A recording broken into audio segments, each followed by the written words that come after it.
बऱ्याचदा आपल्या काही क्लोज फ्रेंड्स बरोबर बोलताना आपण हे बोलतो, की आपले काहीतरी मागच्या जन्मातले ऋणानुबंध असतील म्हणून आपण इतके चांगले फ्रेंड्स बनलो किंवा म्हणून आपलं नातं इतकं घट्ट बनलं आणि खरं आहे ते. खरंच कुठले तरी ऋणानुबंध असल्याशिवाय आपण या जन्मात एकमेकांजवळ येतच नाही.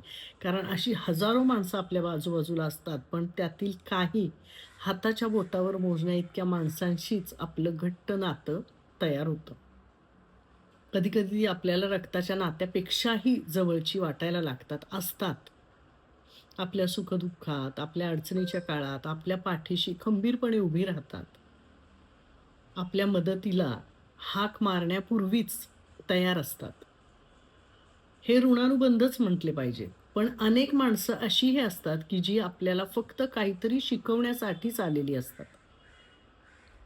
विचार केल्यावर जाणवतं, की अमुक-अमुक व्यक्ती आपल्या आयुष्यात एवढा काळ होती आणि आपल्याला अमुक-अमुक धडा देऊन गेली.